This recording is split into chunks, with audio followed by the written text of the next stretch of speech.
Hello, everybody, and welcome into another edition of On the Record presented by CalledIt. I'm Danny Burke, your host. Excited to be with you for the next half hour as we delve into some of the most exciting topics throughout the prediction market platforms. What a day yesterday. Argentina with one of the greatest sports comebacks we have ever seen. Could have been Messi's final game of the World Cup, could have been, but they survive in advance. I'll be talking with Adam Kaufman momentarily and also John Sapanero, and we will be getting their thoughts on if that is the greatest sports comeback we have seen. We'll also compare it to a couple of other ones. We had some pretty good ones in the NBA Finals, especially that 29-point comeback, the largest in finals history by the New York Knicks against the San Antonio Spurs.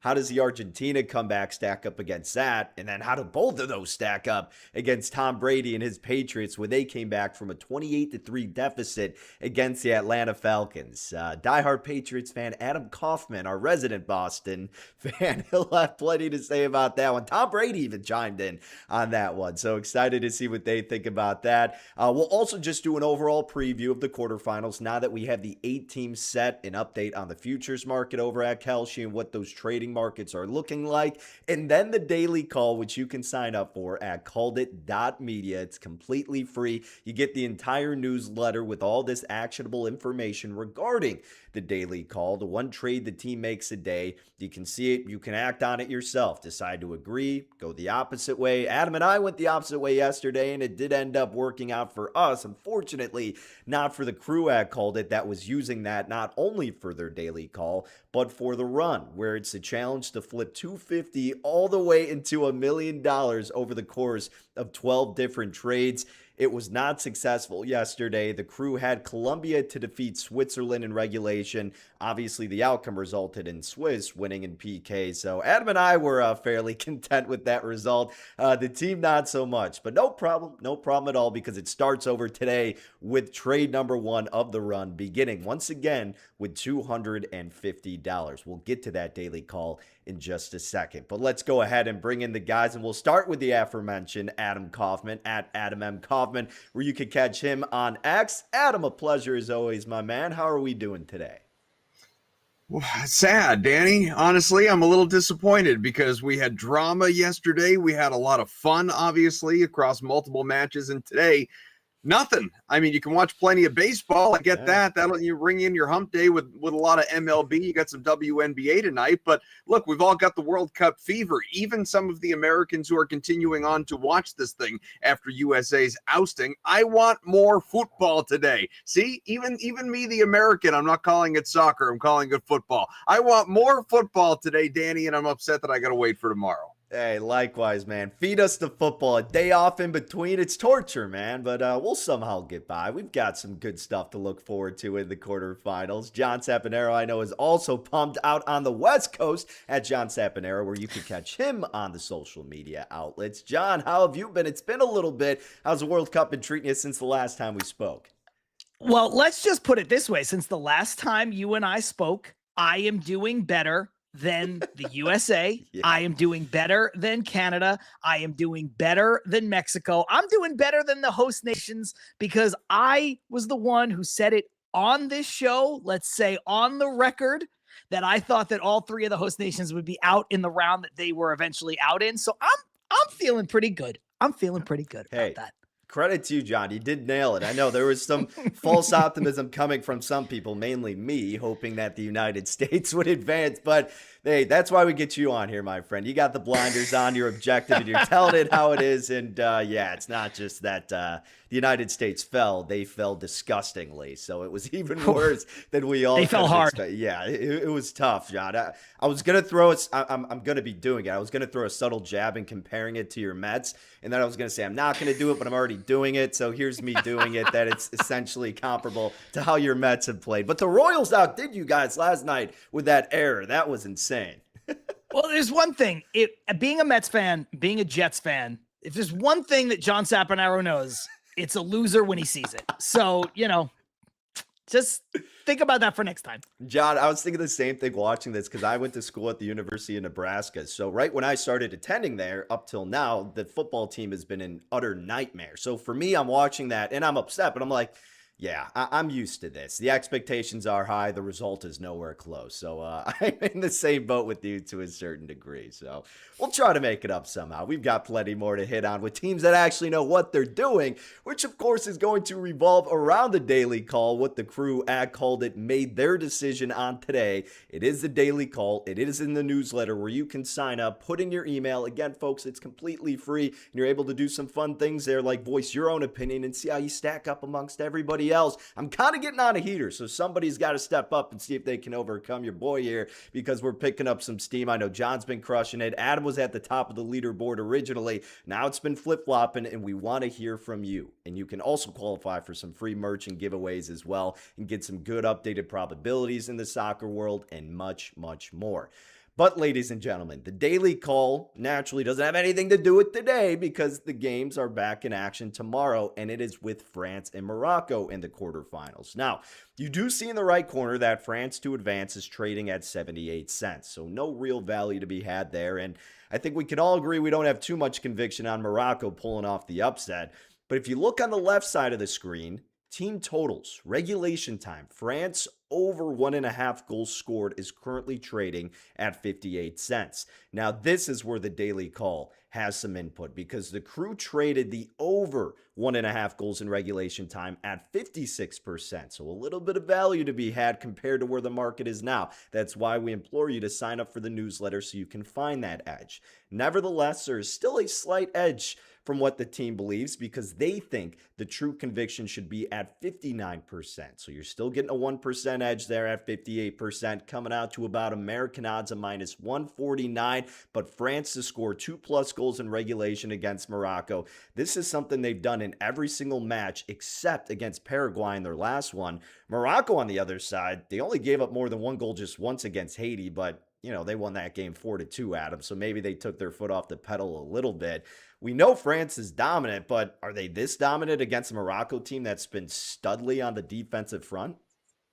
Morocco's defense has been incredible. To your point, 5 matches, 4 goals allowed, just the one time more than 2 against Haiti. And there's been real competition on the other side, whether it's Brazil, Canada, the Netherlands, and so on. But yeah, I'm bullish on France here in this matchup to kind of right the ship. This is a France team that going back obviously a number of years in international competitions and World Cups, but we have seen multiple goals, at least 2 in 16 of the last 18 matchups. In group play, incredibly dominant this year. We saw 3 goals against each of Senegal, Iraq, Sweden, 4 goals against Norway. It's the one time France was held to 1, and that was obviously the last time out in the round of 16 in the 1-0 win, barely escaping with Mbappe's penalty kick goal against Paraguay. I'm sorry if anybody from Paraguay is watching this program here this morning, but your club is dirty. That was a dirty, messy, overly physical game that the refs,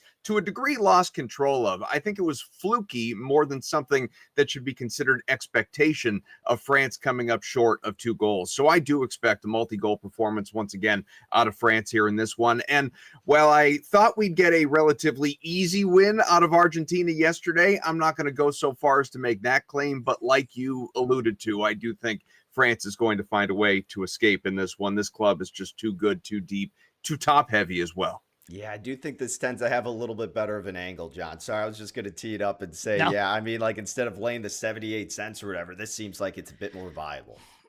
Yeah, it's just better value. Look, everything that Adam said about Morocco's defense is on point, but France is going to score. Let's not kid ourselves here. They will score. They've got 14 goals already in the tournament. That's good for first in the World Cup. And their goal differential 12 is also first in the World Cup play. So I think they're going to put up their numbers. Mbappe's trying to win the Golden Boot. He is only 1 goal off the pace. And even Dembele has 4 goals already. So this team is going to put up their numbers. You could make the case, and I don't think that I'm going to aggressively make it here, but you could make the case that Morocco is the best competition that France has faced so far in this tournament. If you set aside the fact that Norway kind of rested some people in group play, and yes, Paraguay's got to get some credit for playing France as tough as they did, you could make the case that this Morocco team is the best competition France has seen so far. But then I would counter that simply by saying Morocco's going to have to play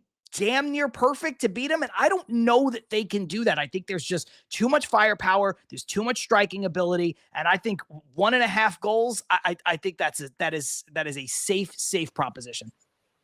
Yeah, again, I'm with you guys. It's hard to go against this French team. So seeing this trade right off the bat, it got me excited. I know it's a bit more expensive than some of the trades we've seen in the past, but you got to start somewhere. And I think this is a really good angle. Now, one thing I do want to ask you guys, because I brought it up yesterday to Cormac and Adam, and it didn't necessarily come to fruition until the final stages. Now, I'm obviously talking about Argentina yesterday against Egypt, and how close of a match it was with Argentina against Cape Verde. And I thought, all right, well, do you think, Cormac and Adam, that they're going to get off to a hot start here because of what transpired the game prior, right? That was kind of their kick in the butt. They were maybe a bit complacent, World Cup championship hangover, whatever you want to label it as, but that wasn't necessarily the case. Do you think because of France being this top tier team, John, that it'll be different to where, okay, they will get going right out of the gates because they are eager. They're not coming off a World Cup win. They're runner up. And it was a tough match last time. So they'll just right from the get-go be on fire and not get complacent. I don't know. I think it's a little hard to say with 100% certainty, yes, that's how it's going to go. But I think there are some human element factors in here that play into what you're talking about. I mean, Adam already alluded to it with the fact that Paraguay played a little dirty and the refs seemed to really let it go. And then I don't want to get too deep into this, but there was the comments made by the Paraguay government about Mbappe specifically. And I know that France can't come out and face Paraguay again, but they can come out now and show everybody on the world stage who they are, and they can take it out on another team that they should be better than. So I think they have a little bit of incentive, not just in the world of soccer. I think they have some human incentive to come out here and say, no, we are the team to beat. We are the best team in the world. We will show everyone, and we're going to dominate. And so I think it's possible, and I think it extends beyond the pitch. Let's put it that way. I guess I would ask you first, Danny. I mean, can you have a World Cup hangover that lasts 4 years? That's one hell of a bender, man. I was kind of thinking, does this even qualify? But yeah, I don't know about that championship hangover 4 years later. That's a hell of a celebration. But hey, who am I to judge Argentinians? Maybe they've gone absolutely nuts over the course of the last 4 while their team was out there preparing for the next one. But it's interesting. I don't know what I don't know. What I do know is I don't have a crystal ball. And I would have thought there are multiple examples, right? I would have thought that on the heels of Team USA, trying to go out courtesy of Donald Trump and rigging the World Cup and making it so that Flo Balogun could return to the lineup and rescinding, or at least, suspending the suspension, as they called it, with that red card. I would have thought the U.S. would have come out in that matchup against Belgium and been overly aggressive, try to strike first, get a goal in the first 10 minutes of action. And they were relatively passive and disorganized and looked overwhelmed. And it was Belgium that was out there kind of playing games with the Americans really throughout most of that match. And so, sure, intuitively, I would think France would go out and try and make a statement early in this one. But if we're going to sit here and up and down praise Morocco's defense, I think we need to acknowledge that this club, this team, this country may be content to just kind of park the bus defensively a little bit and look to reach extra time, PKs, as best it can. Keep this thing close, low scoring. I know I've seen a lot of people investing in the over 2.5 goals for the match, never mind the over 1.5 for France specifically. That's not Morocco's game plan. If Morocco hopes to be able to win this match, then you're looking, obviously, hopefully be only down 1, maybe even scoreless at the break, unless you can, pull what we just saw out of Egypt and go up early and try and control the momentum that way. I think that's probably a little less likely. You got a more potent offensive attack, obviously, out of Egypt than you do Morocco. But, I think France, sure, the goal will be to go out there and get Mbappe a couple of quick early shots on target and maybe make some noise and beat the keeper. But if that doesn't come to fruition, then at that point, you just got to, stay in control of possession as best you possibly can. Yeah, Absolutely. I mean, you mentioned it. It's not really Morocco's game. We saw 1-1 draw with Brazil in group stage play, Yeah. 1-0 win against Scotland. 4-2 against Haiti was certainly an outlier, but that's obviously Sure. Haiti, a bit different nation than France. Yeah. 1-1 in the round of 32 against Netherlands, winning in PKs, and then 3-0 against Canada, who, I mean, Canada was kind of a big question mark this entire time. That's why John was saying, hey, they're not making it past around at 32. And Morocco's best effort right there. So, yeah, I'm in agreement with you. I think it wouldn't shock anyone to see right away you get Morocco kind of parking the bus, playing for the safety of it, because you can't make a mistake being aggressive and let France get ahead and build that confidence. So maybe it does start off lower scoring, but we know nevertheless France has enough talent to still get over 1.5 goals in regulation, which is what the daily call is for the team at Called It and trade number 1 of the run. So $250 are invested at 56%, a little bit better than what the market's at now, which is teetering at 58%. You can still flirt around that 59% line because that's where the crew believes the true conviction is for France to get over 1.5 goals in regulation. Us three are in sync with it. The team likes it. We want to hear from you. Make sure you let your opinion be known. Yeah, Twitch, X, YouTube, Facebook, or on the website. And we will see what happens tomorrow, 4 p.m. Eastern time, when France takes on Morocco. Should be a fun one. All right, guys, we have the quarterfinal sets. Now, outside of this game, but certainly include your thoughts on France if you want, I want to see what you guys think about this bracket overall and how it shapes up now, because we have France and Morocco. We have Spain and Belgium going up against it the following day, then Norway and England, Argentina and Switzerland. Who do you think this bracket benefits the most at this point? And I know some of you have had some investments from before the tournament, but is there anything, Adam, you would switch now from what you had? Because I know you had some stake especially, but based on what the draws are right now in this quarterfinal, who's it looking good for, and is there anything you're switching? I would say it looks particularly good for Argentina, the defending champ, obviously, just again, based on the bracket. You know, what we are seeing is France, Morocco, Spain, Belgium, and then on the other side, it's Norway, England, Argentina, and Switzerland. I don't think, and I say this on the heels of what we just witnessed, I realize, but I don't think Argentina is going to have quite as much of an issue with the Swiss as it had with Egypt. And so I would put Argentina forward at that point. Norway, England, that game, and I realize that any game can go any way, right? We've seen that. We have seen some really unforgettable, unpredictable matchups here throughout this World Cup where there have been some upsets along the way. Not a ton of them, but some. But of these 4 matchups that we're looking at, I think most people, in terms of the consensus, will say, yeah, France is going to win. Yeah, Spain's going to win. Yeah, Argentina's going to win. I don't think there's a clear consensus between England and Norway. I think a lot of people, especially the way that Holland is going, could see that one going either way. Now, you got a lot of star power. John mentioned the race for the Golden Boot. Messi is leading that, but only by a goal right now against both Mbappe and Holland. So you got those guys. Kane is still out there, among others. You have some real star power and also some just top-end talent in terms of the countries, which should surprise nobody. In terms of the top 10 rankings of the 8 teams remaining, again, the top 10 world rankings going into this tournament, we still have 6 of those 10 remaining. We still have all 4, France, Argentina, Spain, England remaining. The only outliers, number 14, Switzerland, and number 19, Norway, who again is maybe a little bit of a Cinderella story in this thing, especially with how Holland's world popularity has grown. This, Viking god that he looks like out there on the field, scoring all these timely, incredible goals and leading the drum beat and the rowing and all of that. And so it's going to be fun. But in terms of just looking at the bracket, the run, and what do we expect, I would think this actually lines up pretty well for Argentina to win another one, which is kind of nuts, considering obviously it is not easy to go out there and do that. And Messi, what left does he have to prove to anybody? But if he gets a second World Cup, maybe he does ride off into the sunset at that point.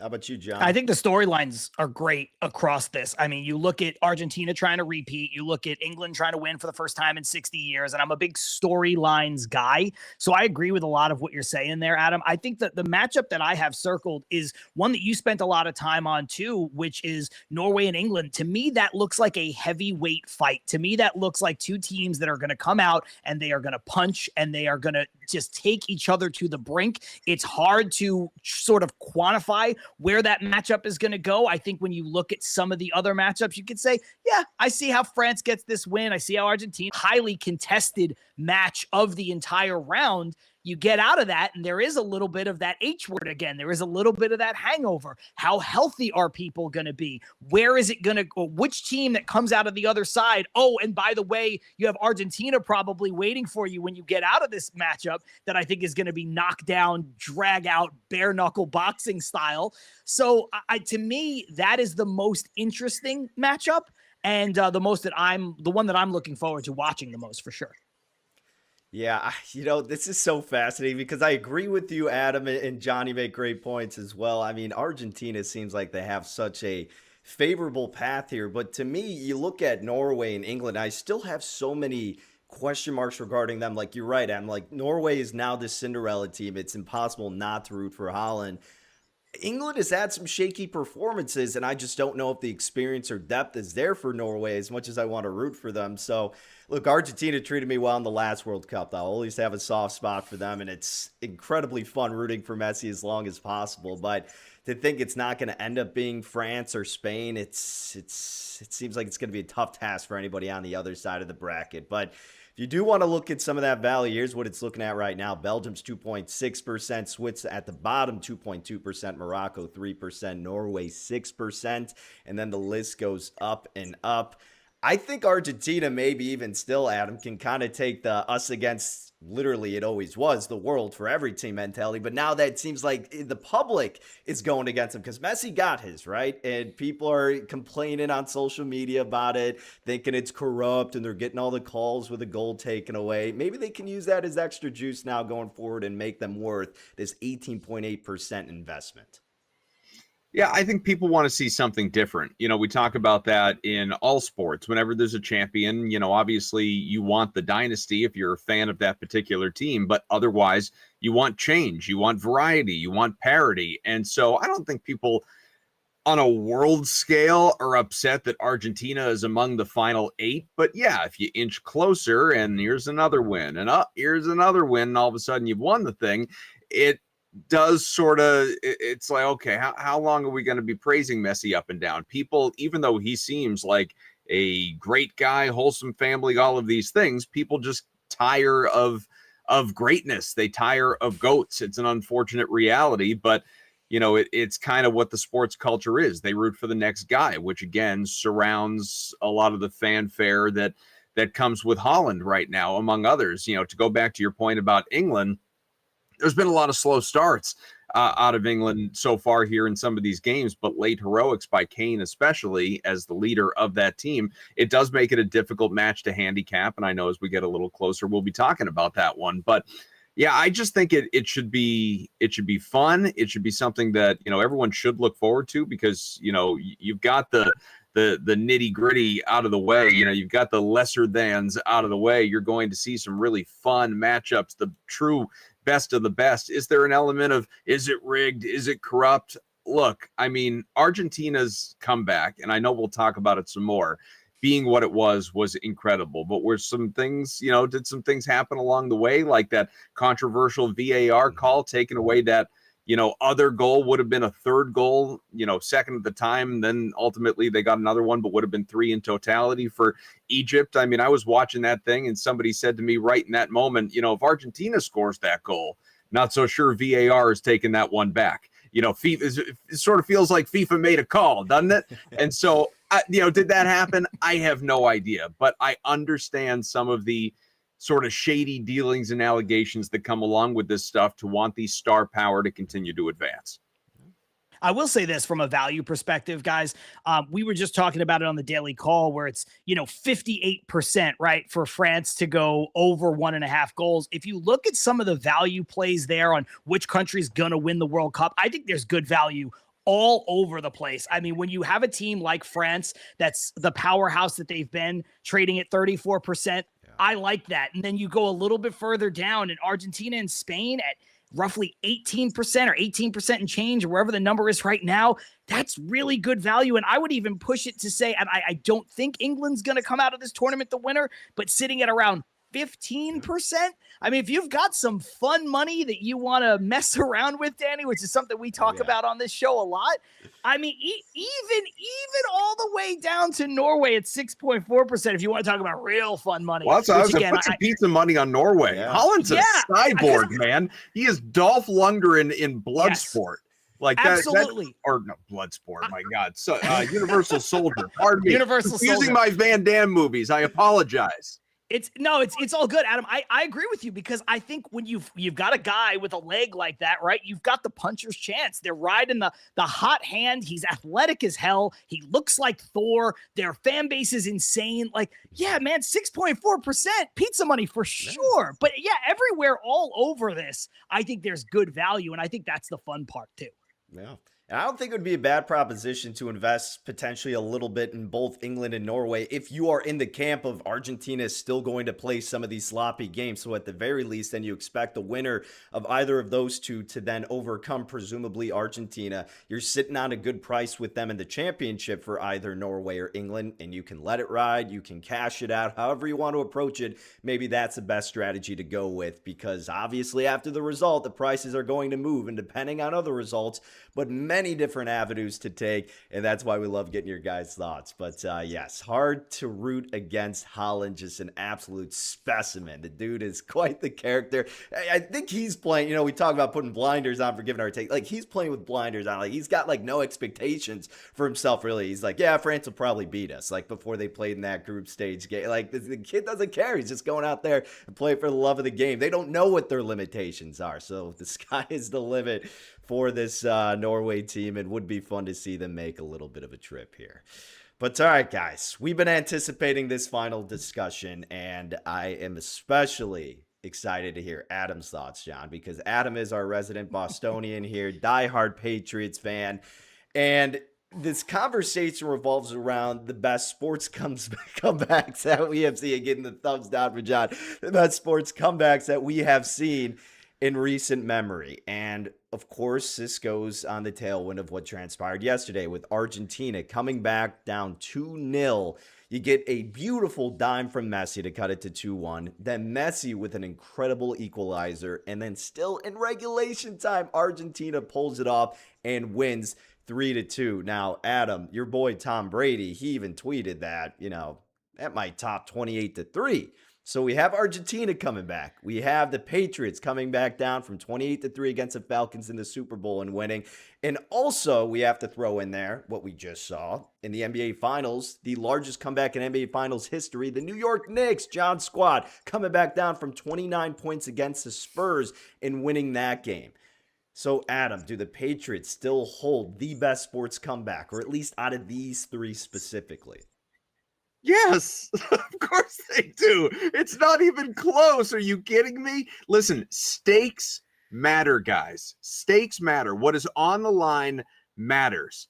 That was a championship game. That was a Super Bowl. It was the greatest comeback in terms of deficit from down 28-3 to come back from down 25 points, late deep into the third quarter to come back and win a championship in a Super Bowl, obviously against solid competition that on the other side, the Falcons had already started to celebrate on the sidelines. You got the GOAT reaffirming his status to everyone who even was remotely a doubter out there in Tom Brady. Like, all due respect to Tom Brady for wanting to stay a part of the social media conversation. Don't put yourself down, Tom. Your comeback in terms of single game performance, even if he wasn't necessarily the MVP in that game, I would tend to believe it was James White. The Patriots coming back and winning that thing in overtime is the greatest single game comeback that we have seen ever in terms of obviously the deficit and also what was on the line. I mean,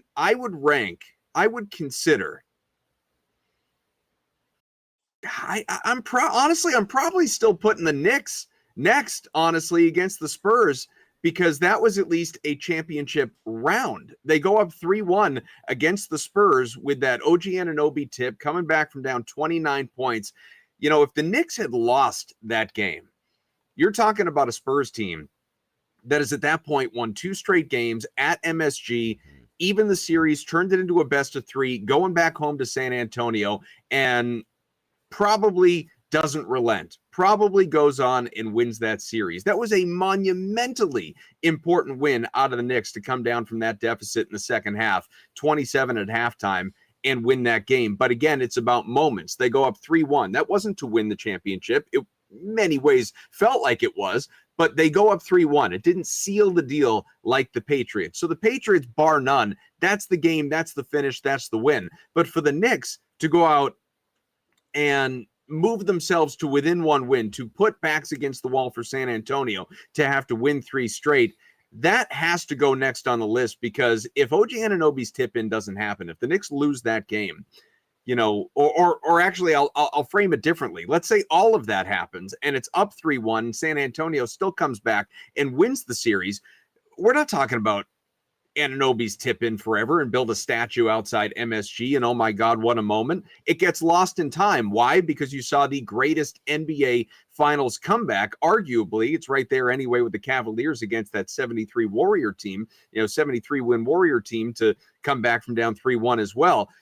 It matters what you're doing at a given stage. So Argentina, while in terms of World Cup singular play, that has to be the greatest World Cup finish, to be down. We've seen teams down 3 goals a little bit earlier on and come back and win, and it happened a long time ago. But to be down 2-0 with 11 minutes to go and not need extra time and still win the thing in regulation 3-2 or, within stoppage time anyway. Like, I love working with John for the first time. If Cormac were here, though, I would be laughing in the dude's face. For anyone that continues to question the greatness, the legacy, the legend that is Lionel Messi.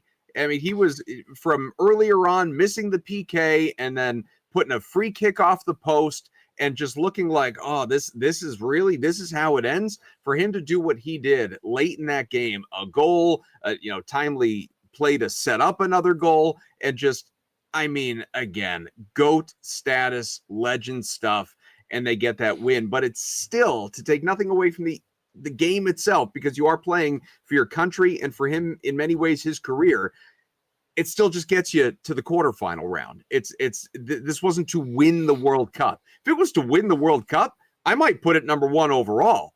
But, it's got to be third on this list given the stakes. Adam, you get a lot of good points. A lot of things I agree with. A lot of things I disagree with. I'll start here.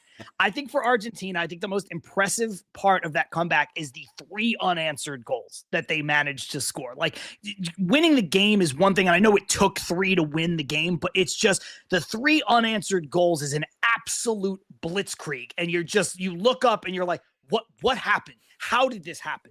And so you got to give a ton of credit there, but I do agree with you that this is not to win a championship. This is not to win the World Cup. It only gets you to the quarterfinals. You have to rank it lower because of that.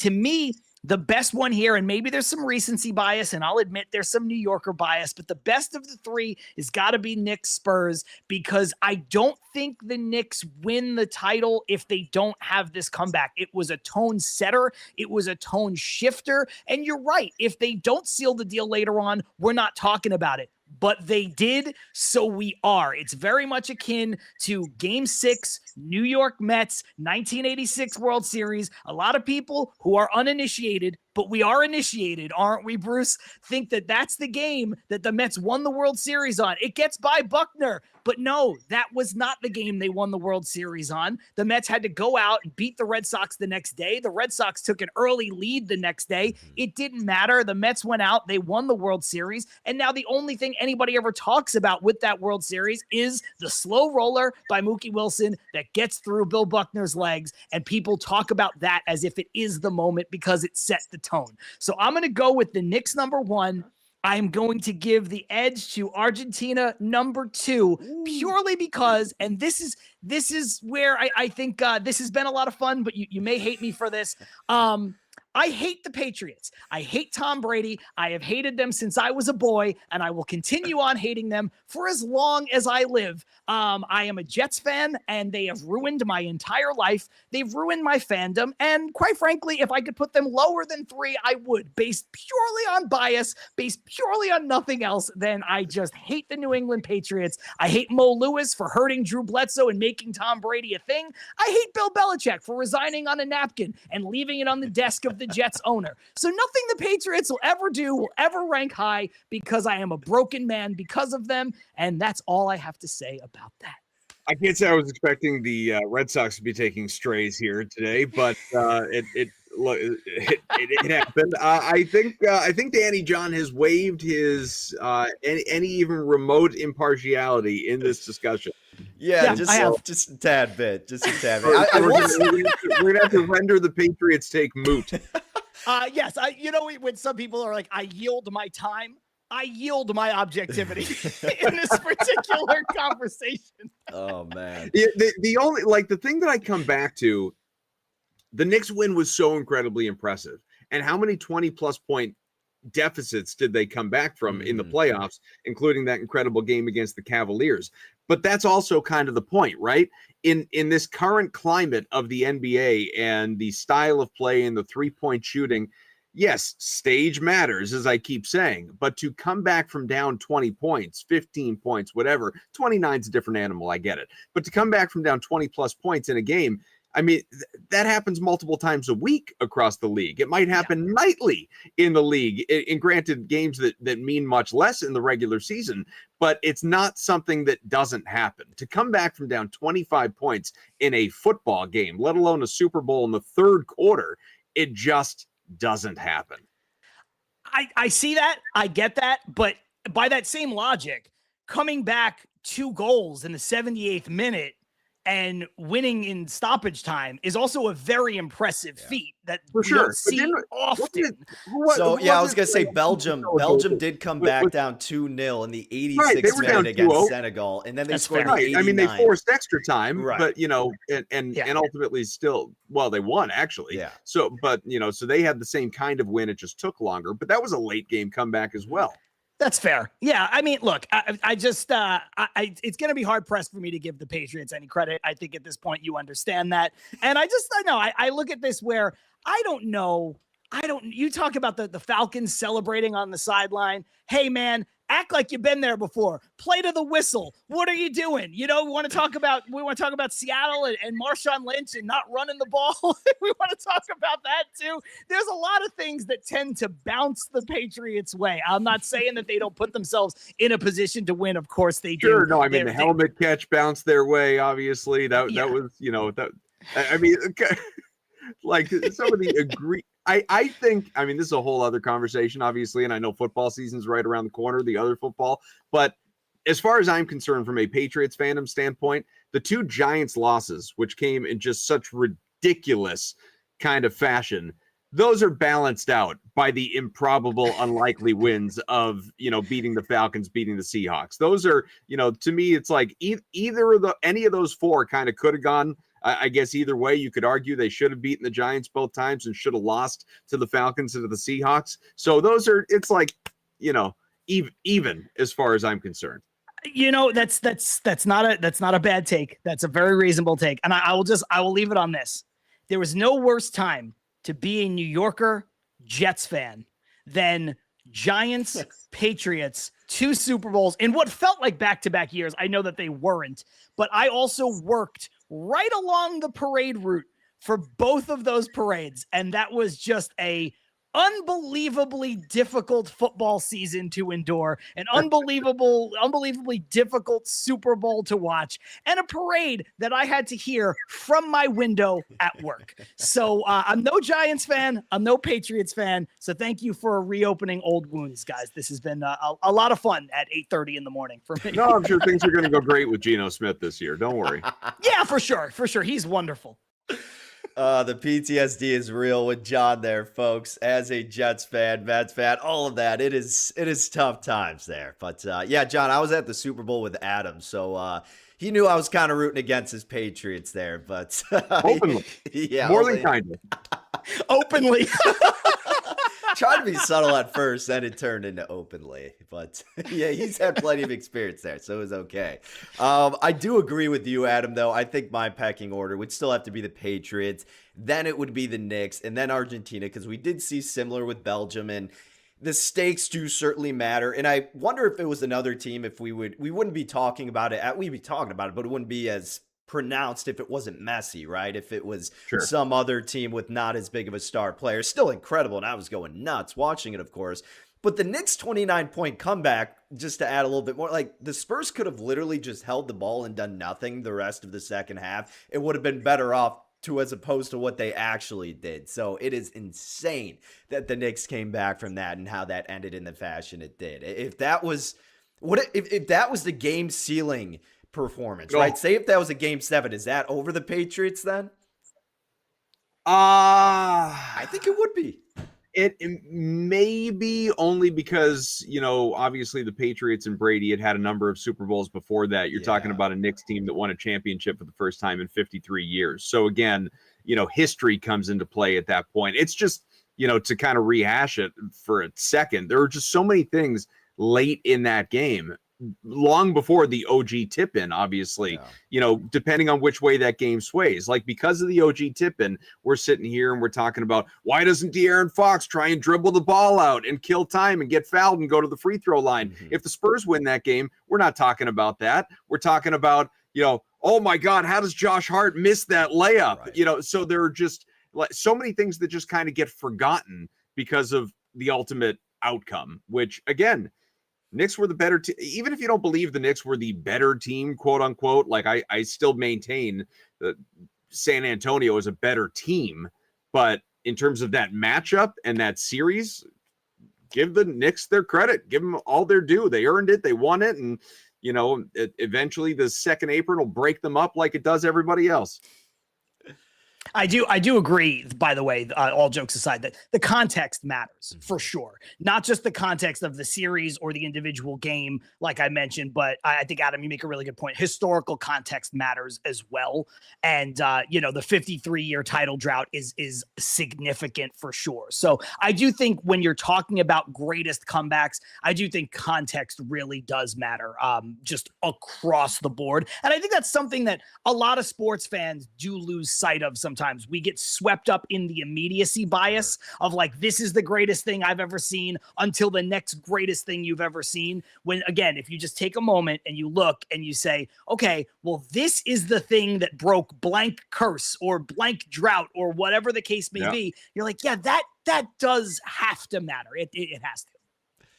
He is John Saponaro, and then he is Adam Kaufman. Man, what a great show from these two. At John Saponaro, where you can follow him on Twitter. For Adam, at Adam M. Kaufman. Myself, at Danny Burke 5. Appreciate you, fellas. Can't wait for the next time we get this trio back together. Make sure you follow them, ladies and gentlemen, on their social channels. They are pumping out content left and right, delivering the goods, much like CalledIt is. And you can head to www.calledit.media to get the newsletter, access to it in your email inbox. That's all it is. Gives you the daily call. And then you can also put your thoughts on the website, whether you agree with it or you're going the opposite way or adding a different trade altogether. Log it on the record and see how you stack up amongst everybody else. A little bit of fun competition going on there, and we want you involved. So make sure you sign up with your email. Nothing else outside of that, and then we'll be looking to get some good comp going amongst everybody in the community. But a great show once again. Thank you to everybody for tuning in. Again, Adam, John, great stuff as always. Tomorrow, Adam will be back in the saddle, and we'll also have Stephanie Odie back in the other seats, 11 a.m. Eastern time, to get ready for the day's World Cup action and plenty more. The daily call, in case you missed it, does revolve around a game tomorrow. So that is France and Morocco. The daily call in trade number 1 of the run, $250 is invested on regulation time over 1.5 team total goals for France. The crew called it at 56%. They believe the true conviction is at 59%. Still trading right around that 58 to 59% mark, so still a little value to be had. But best of luck with all your trades. We will talk to you again tomorrow in preparation for all of that and plenty more. Until then, take care, folks.